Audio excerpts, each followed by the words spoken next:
Happy New Year to our listeners and welcome back to the FFS podcast, where we turn finance from functional to fun and dive deep into what really makes accounting firms stand out.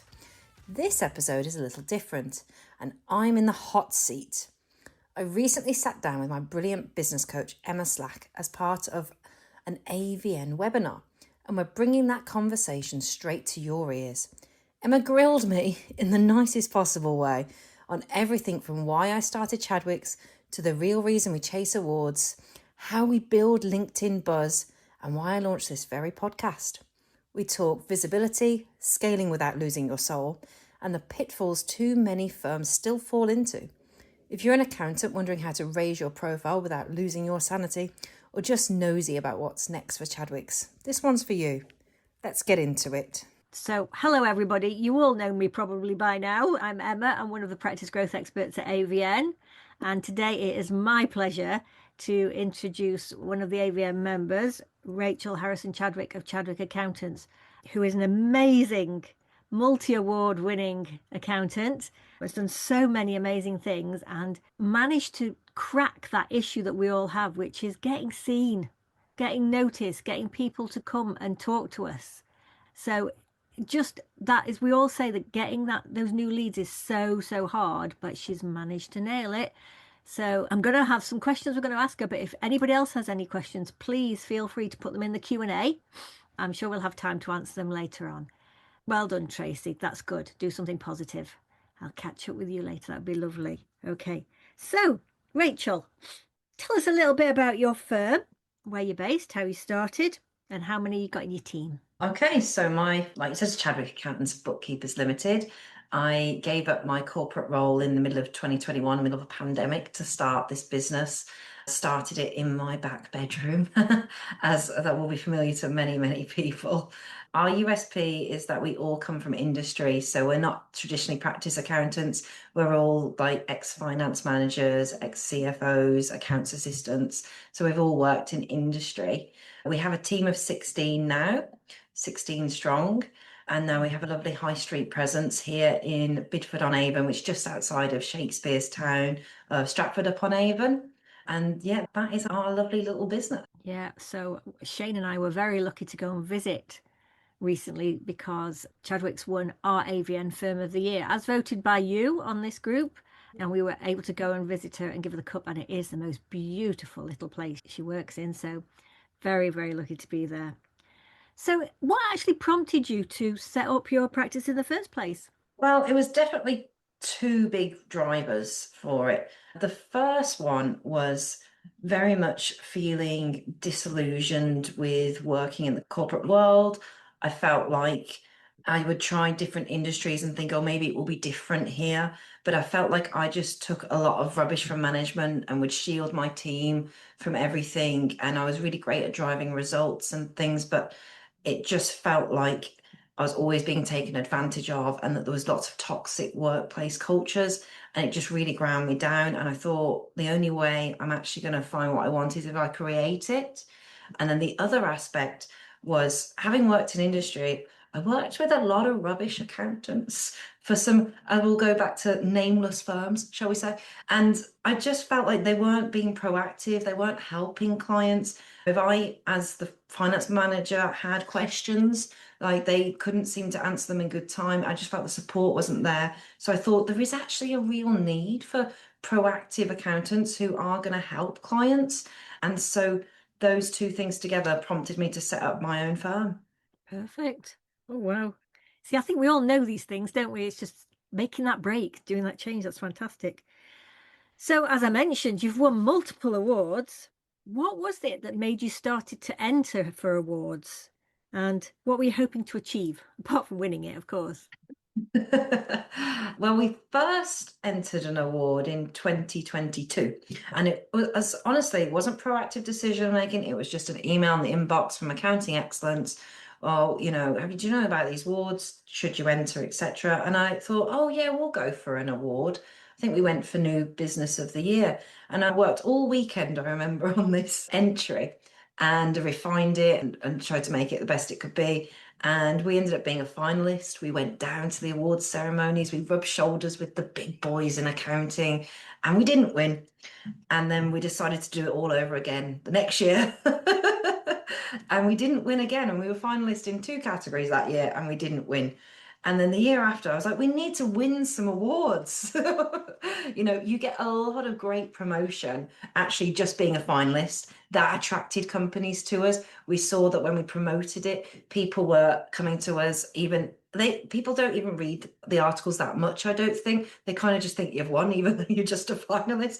And I thought the amount of promotion we're getting out of this is really good. So what awards can we do this year? And we went through it, we looked at everything possible that we could enter for. And I think we went in for 8 different companies, their awards that we felt that we'd have a strong contender for, and actually took home awards with 6 of them, which is amazing. And the PR has been fantastic. The amount of new clients that have come through, the amount of times we've been picked up in the local papers. We're just really starting to be seen by all the local businesses, as well as some national ones too. That's interesting, isn't it? Because a lot of people think, oh, well, we're entering awards is such hard work and It such is. so loads of rewards, but actually you've got some great rewards from it, haven't you? Yeah, it is hard work, but you don't need a brand new entry for every award that you go for. So we went in for about, like I say, awards with about 8 different companies, and I probably had 4 really good case studies in those, and I just slightly rewrite them for the criteria. So I didn't write, if you say we went in for an average of 3 awards on each one, I didn't write 24 entries off the bat. I reworked the ones that I had. So it's about having some really good examples of what you do and some really good examples of if it, it depends obviously what you're going for, if it's about your team development, how you've developed them, if it's about automation, what you've done in your business or what you've done for clients, having some really good examples of those and just reworking them for the criteria. You don't need to start from scratch every time. Thank you. That's really valuable because I think people don't need to start from scratch, and It's that's really helpful. So, how do you balance this kind of profile raising, I guess, work with running the practice? That's a really great question. There's a couple of answers, to be fair. I think the first thing to recognize is as accountants, we are all delivering a service to people. That's what we do. We deliver a service and we deliver it because we're experts in our field. And I think you have to recognize that you're not an expert in marketing and PR or potentially IT, and you should really outsource some of that work. So for me, a big driver is having the right partner to help me along the line. So we hired external marketing, and we also have a lady who was my PA at the time who really wanted to learn marketing. So it wasn't like I went out and paid a huge salary to somebody to do marketing. She really wanted to learn. And I said, great, okay, work with the marketing company. And we put her on an apprenticeship, which again didn't cost a lot, but she's getting development as well out of it. And then letting those experts guide us in terms of how we're going to do that. And another aspect of how I get it done is I'm really strict with my diary. And I say to myself, Thursdays is my work on the business day. I mean, today I've had to make an exception for this, but you will make occasional exceptions. But the point is not to make loads of exceptions. Thursday is the day I work on the business. So Thursday is the day that I'm going to be, writing newsletters for clients. I'm going to be writing case studies up. I'm going to be helping the team with things. It is not a client work day. It is working on my number one client being my business. Perfect. Perfect. So, how did you find the right marketing person to work with? I know this. I know this is a question that people will ask me because they get approached by marketing companies left, right, and centre, don't they? I do. I definitely recommend using someone who's recommended to you. Someone with that first-hand experience. And if you want some recommendations, feel free to email me directly. I'll happily put you in touch with some really amazing people. But yeah, I think recommendation is by far the best because everybody can go out there and say they're amazing. But you must know yourselves when you pitch to a new client, if they've come off the back of a recommendation, they're 90% sold by the time they come through the door. And that's because you're then verified. Do the same with your own suppliers. Get them verified by somebody else, because that person is putting their name to it and saying, this marketing company will help you, they will help you grow, they will help you achieve their goals. So they're already in it with you in that sense, because that's on their reputation too. So definitely get recommendations. Also, you all work with clients who all see financials. Who is growing really well and who's their marketing company? Who are they using? It's a great way to find really good contacts, I found. And you know what? Have that conversation with the client when you speak to them next. Oh, your growth is really great. And I see, you spend a fair amount on marketing. How would you recommend so? And oh, could you introduce me to them? Because they're going to be happy as well. It's a win-win situation. Perfect. I think it's really good. And so it's bringing in new clients, or all these awards winning and this marketing. And as well as the sort of awards, you've also been doing an awful lot on LinkedIn, I've noticed. How have you managed again to get so much content onto LinkedIn? And what sort of content do you find is the most effective to get responses? Okay. Going back to what I said earlier about making sure you use the services that you're not great at. I don't do anything on LinkedIn pretty much. I might make one post a month. My lovely Beth, my in-house XPA, now marketing communications manager, posts everything. Before she was around, I did the posting and I would get 3 out a week and I'd plan to do 5. And at the end of the day, that's not going to be my priority, but it's her priority and it's what she's KPI'd on. It's how she delivers. And I did ask her advice for this very thing. And she will tell you the thing that gets the most traction beyond anything is faces, real faces, not Shutterstock photos, not AI, but faces. And that's what really gets the traction going. And we get so much more interaction off our, what I would call fluff pieces of, oh, so and so has been with us for a year. Wow. Or we've got a new employee. Hello, Seth, and hello to the new member of the team. We get loads more interaction for those. But then if those people are engaging with those posts, they'll see the serious ones as well. Tell us about your podcast, FFS. First of all, what does it mean?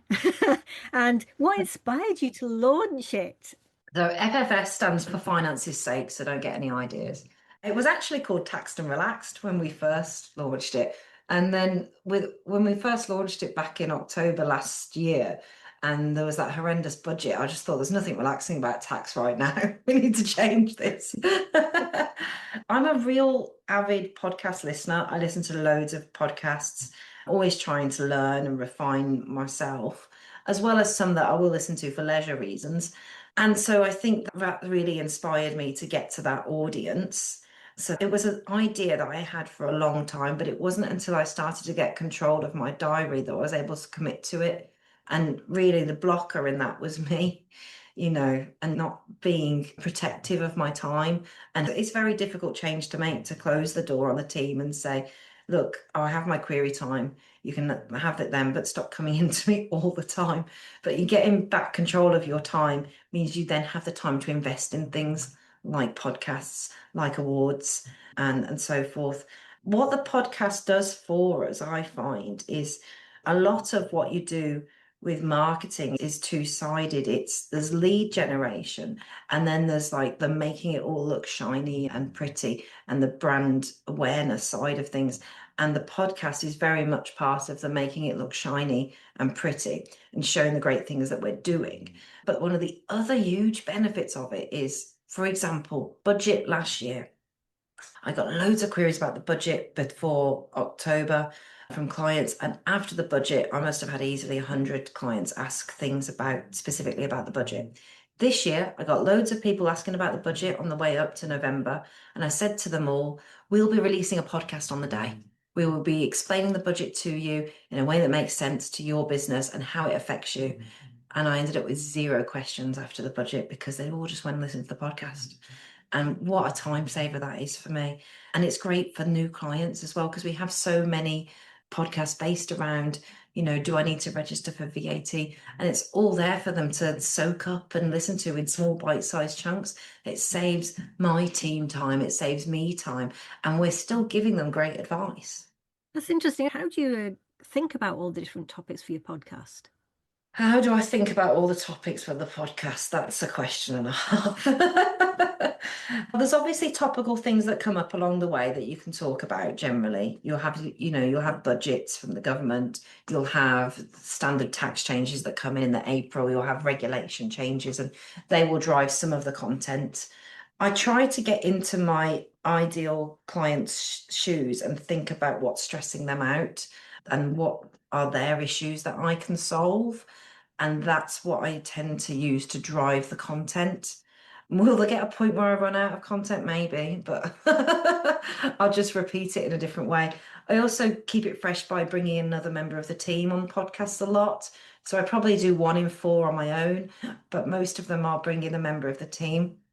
I'll also bring in what I would call, trusted partners. So IFAs, IT specialists, HR, branch out into, business support services and talk to them. There will always be some sort of selling point for us in there that we can talk about. So, for example, when I interviewed a HR lady, we did talk a lot about payroll and obviously Pip that we do payroll services and we can support you with the compliance, etc. There is always an angle for us, and it's knowing what your angle is as well. But yeah, for content in general, though, that's what you need to be looking at. What are the stresses that your ideal client is struggling with, and how can you solve them? Because those are the kind of things that people are going to look at and go, oh, that's a problem I have. Oh, there's the solution. I need to click here and talk to this person. Having that call to action, very important. Brilliant. Have you had to spend a lot of money or do a lot of things to set up a podcast? No, it's a lot cheaper than everything else that we do, to be fair. You can have some lessons learned here, to be fair. We started off using an ex-BBC producer for it, and she was just starting out her own business. So it wasn't expensive, but it wasn't cheap either. And we found, although she was an ex-BBC producer, she didn't seem to understand our target market and how it needed to be shorter snippets, and she didn't seem to get our ethos. So then we started doing it internally ourselves. I mean, you can buy a microphone off Amazon for less than £100. We got some little microphones that clip on for less than 20 quid, and the quality is fantastic. And they just plug into your phone. You just record it on your phone using the voice memo thing. And then we pay something like £5.99 to a company that allow us to pick any music we want from their site to use. We can use that, but I have heard you can create it using AI and it's yours. So there are other ways to do it. And we outsource, we use a lovely lady in the Philippines who edits it all for $7 an hour. So, if you take my time out of the equation there, the whole thing to do costs very, very little. You're talking less than £20 an episode, really. It's more the time element that brings across. Being able to have a guest on works better because it's so much easier to have the content there because you go back and forth. It's just a conversation. And I think the best podcasts are when you're listening to a conversation and you find it interesting. If you're sat in the pub and you find yourself listening to somebody else, that's good material. When you're listening to a conversation, go back and forth. So how many subscribers have you got to FFS? I think we're on 2,500 downloads at the moment. I don't know about subscribers. We're on 2,500 downloads, careening towards 3,000, which is great. There's some wonderful things that have come out of it, like I say, definitely with the existing clients. But I know so many prospects that continue to listen to it. And I just think when the time is right, they'll come speak to us because we'll be top of mind. So you're promoting that in your other marketing as well, are you? Is it the podcast and everything else? It's part of my sales pitch at the very end. I always say, thank you. And the final slide is a picture of the podcast and say, oh, by the way, we also do a podcast. So even if you don't take our services, do listen to the podcast. There's lots of free advice on there for you, etc., etc. The thing is, though, I'm sure many accounts will know you can give people advice on how to do things properly and correctly. And most of them come to the conclusion that it's easier to pay you to do it. So you mentioned that you bring your team in sometimes on the podcast. How do they feel about doing things like that? That's a mixed bag. Some of them really enjoy it. They love it. Getting them to do it off script is harder.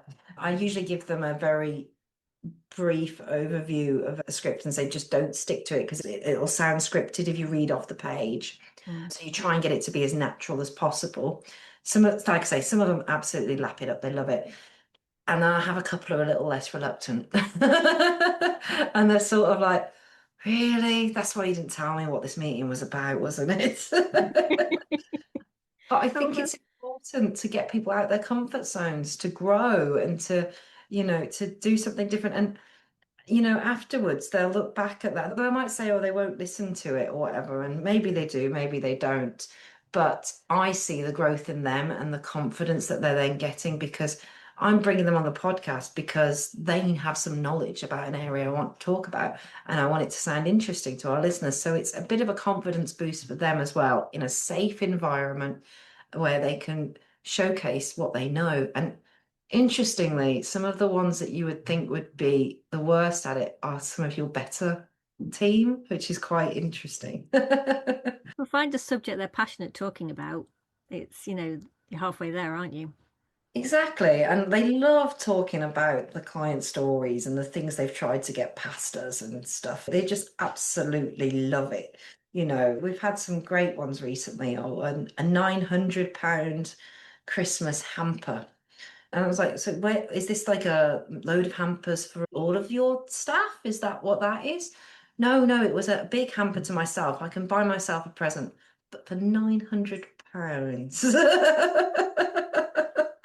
We've seen some right funny ones, but if you can get them, like you say, talking about a subject that they're passionate about or talking funny stories about things they've seen from clients, they start to come out of their shell. It's really good. So what would you say sets Chadwick's apart from other accountancy firms? Why are you winning these awards? So what is it that you're doing? What is it that we are doing? Well, I think we have a really strong, unique selling point with all being from industry. And that puts us very much in the client's shoes, knowing what it's like sitting next to that owner manager running the business. I think that really sets us apart. But the things that we have won awards for in particular, obviously with AVN, we won the PR firm of the year, for recognition for all the PR we'd done. And the other one was Changing Lives Award, which was about the tax savings we've made for clients. And I think a lot of accountants do what we do behind the scenes, so the good accountants, the proactive accountants, but they're not very great at shouting about it or recording it and doing that.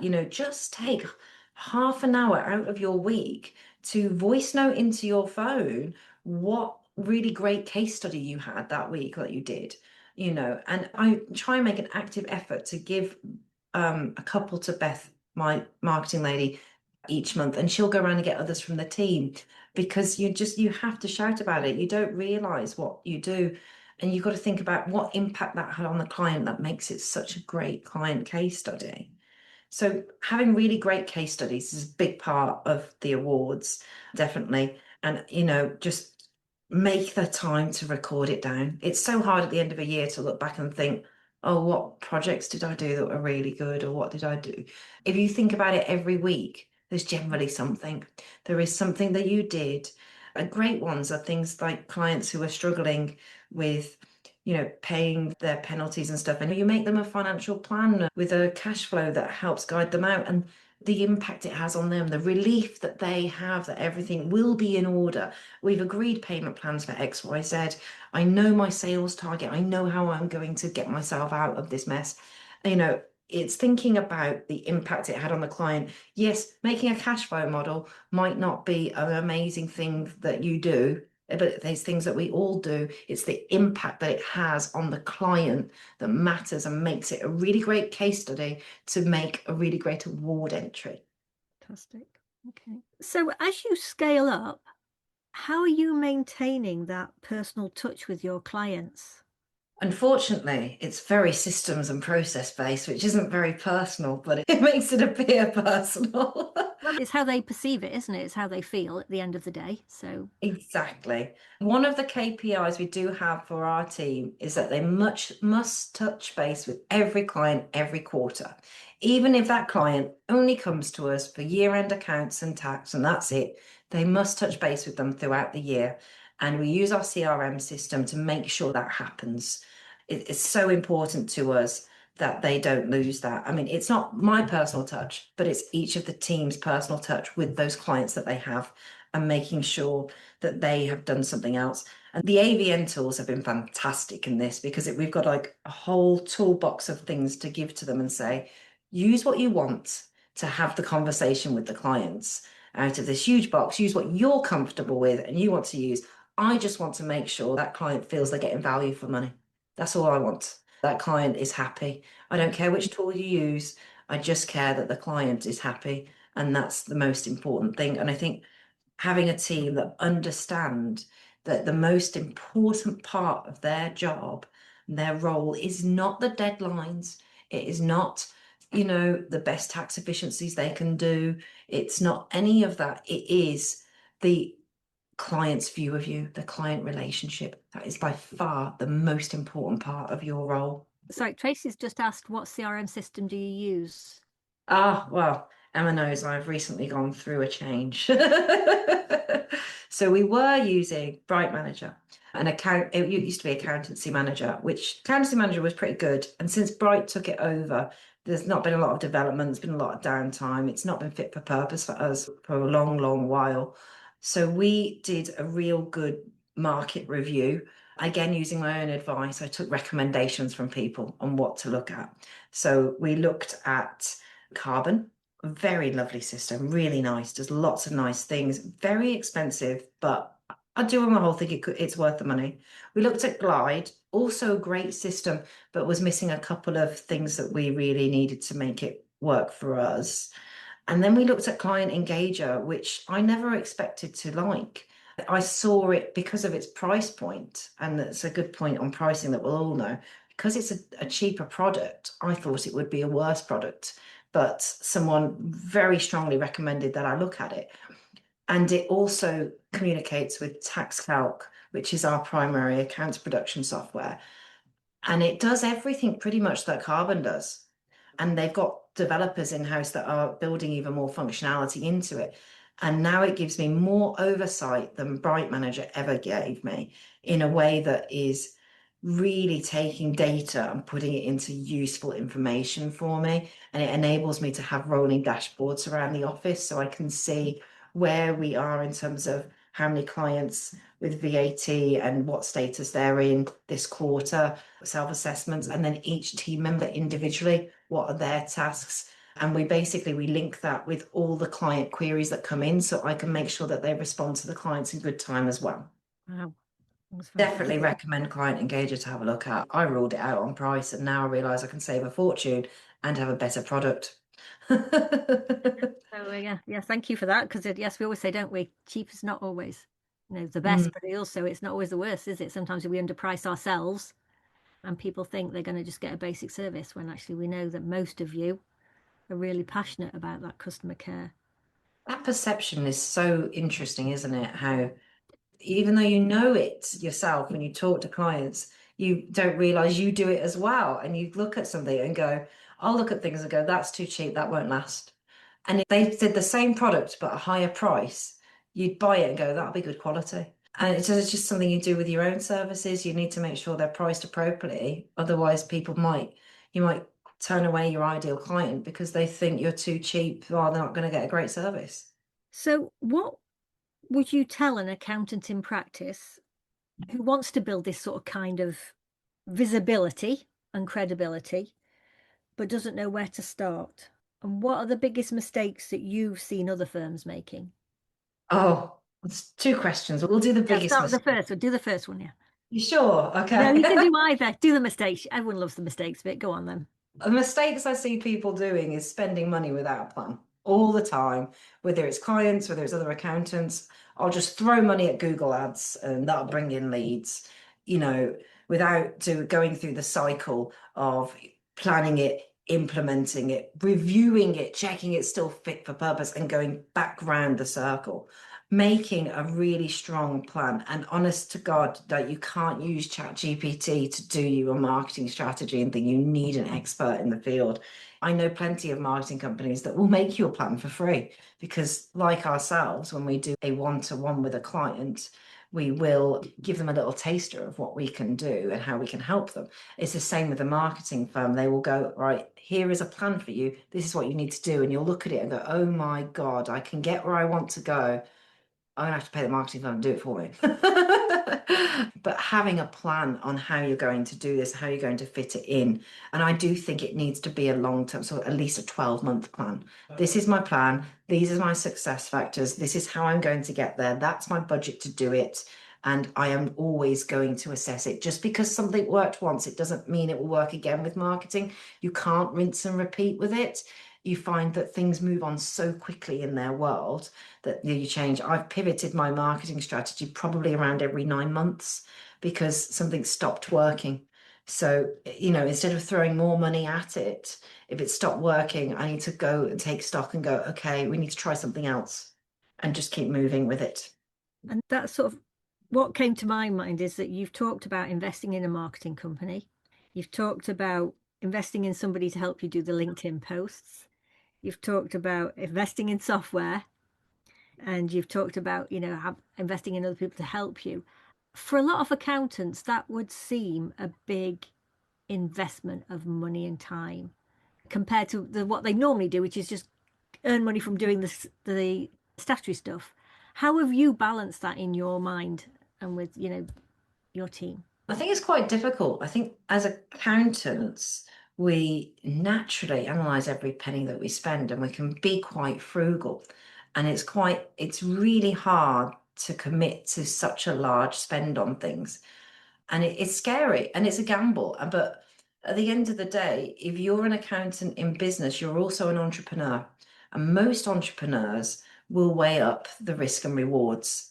So for me, I mean, I've invested for marketing from the start because I've come from industry and I understand that you have to invest, you have to speculate to accumulate. But for me, I have always measured my return on investment. So I know that every pound I spend will give me back generally 3.5 to 5 times of pound in that year alone. And we know how a sticky accountancy is, that when they're in with you, it's much easier to keep them than it is to lose them. So, that's just 3.5 to 5 times a pound invested based on annual one. But if you think what the lifetime of a client is, I don't know. We've only been in business 4.5 years. All I can tell you is that most of them have stayed so far. What is the lifetime of a client? I don't know. But even if you said it was 10 years, think like that £1 invested could bring you back, £50 for every pound that you put in. It's crazy. It's like a license to print money. But yes, so you do have to spend. There is no hiding that. You have to spend money to come out, but you have to spend it in the right places. You have to spend it well, and you have to review it back because it's very easy as an accountant. And I fell into this trap when money was tight about 18 months ago. And I thought, should I cut my lead gen person? That's a lot of money I pay him. And then you look at it and go, okay, yes, I pay him 2.5 grand a month, but I'm generally selling 10 to 12 grand of annual recurring revenue from his leads every month. So although I could cut that and save my 2.5 grand, what am I losing? It's knowing that data and those figures. There's no point spending money on stuff that isn't going to return, but you're going to have to spend in order to get it back. And everybody who's on this call will have invested with AVN, so hopefully they recognize the value of using an external service already. So where do you see Chadwick's going next? Oh, one of the big four, obviously, Emma. Anybody that listens to business books and things will tell you need a 10x vision and aim high, because if you aim for the moon, you'll fall among the stars. And I do think that's true. I do think that it makes decision making much easier as well if you have an idea of where you want to go. So for us, we should hit our 10 million. No, we should hit 1 million. 1 million AR within the next year. And for us, 10 million within the next 5 is the aim. And I've only been able to have that vision since working with AVN and being able to free up my time. Before then, my vision was so much smaller because I felt so stressed and everything was so hard and I just couldn't picture it not being. I just felt like more clients would be more work and it would be harder.